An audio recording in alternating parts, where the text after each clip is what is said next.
അങ്ങനെ ഏറെ നാൾക്ക് ശേഷം നാട്ടിൽ ഊണ് കഴിച്ചൊരു കഥയാണ് കേട്ടോ എന്ന് പറയുന്നത്.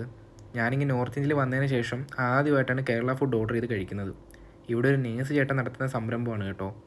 220 രൂപയ്ക്ക് നോൺ വെജും 110 രൂപയ്ക്ക് വെജുമാണ് ഇവർ കൊടുക്കുന്നത്.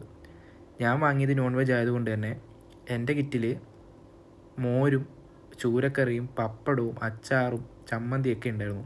ക്ലാസ് കഴിഞ്ഞ് നേരെ വന്ന് പ്ലേറ്റ് കഴുകി കിറ്റ് തുറന്നിരിക്കുമ്പോൾ ഒരു സുഖം ഉണ്ടായിരുന്നു. ആഹാ, വീട്ടിൽ ചെന്ന പോലെ തന്നെയായിരുന്നു. അങ്ങനെ കവറെല്ലാം അൺപാക്ക് ചെയ്തു. ഞാൻ ക്യാമറയൊക്കെ സെറ്റ് ചെയ്തു. മെല്ലെ എൻ്റെ ഫ്രണ്ടിനെ വിളിച്ചു. അവനാണെങ്കിൽ പുറത്ത് പോയതുകൊണ്ട് തന്നെ അവനുള്ള ഫുഡ് ഞാൻ മാറ്റി വെച്ചു. 2 പേർക്ക് കഴിക്കാനുള്ള ഫുഡ് ഇല്ലെങ്കിലും അഡ്ജസ്റ്റ് ചെയ്താൽ 2 പേർക്ക് ഇത് കഴിക്കാൻ പറ്റും. അങ്ങനെ ഞാൻ ചമ്മന്തി അച്ചാറും ക്യാബേജ് തോരനും, ഇതിൻ്റെ കാര്യം മറന്നു കേട്ടോ, ഒരു തോരനും കൂടി ഉണ്ടായിരുന്നു അത്രേ. ക്യാബേജ് തോരനും ചൂരക്കറിയും മോരും ഒക്കെ ഞാൻ പ്ലേറ്റിൽ വിരിച്ചു. ചൂരക്കറിയൊക്കെ കറക്റ്റ് ഒരു കോട്ടയം സ്റ്റൈൽ കറിയാണ് കേട്ടോ. ക്രിസ്ത്യൻസ് ആണെന്ന് തോന്നുന്നു അവർ. നല്ല കോട്ടയം സ്റ്റൈൽ കറിയാണ് മുളകിട്ടത്. അങ്ങനെ ഞാൻ വെള്ളവും ഇതൊക്കെ സെറ്റ് ചെയ്തതിന് ശേഷം മെല്ലെ കഴിക്കാൻ തുടങ്ങി. എന്താ മനസ്സുഖമായിരുന്നു അറിയാമോ? ഏറെ നാൾക്ക് ശേഷം നാട്ടിൽ ചെന്നൊരു ഊണ് കഴിച്ച ഫീല്. എന്തായാലും ഇവിടെയുള്ളവർ ഇതൊന്ന് ട്രൈ ചെയ്ത് നോക്കണം. കേരളത്തിൽ നിന്ന് പോയവർക്ക് ഇതൊരു നല്ല അനുഭവമായിരിക്കും.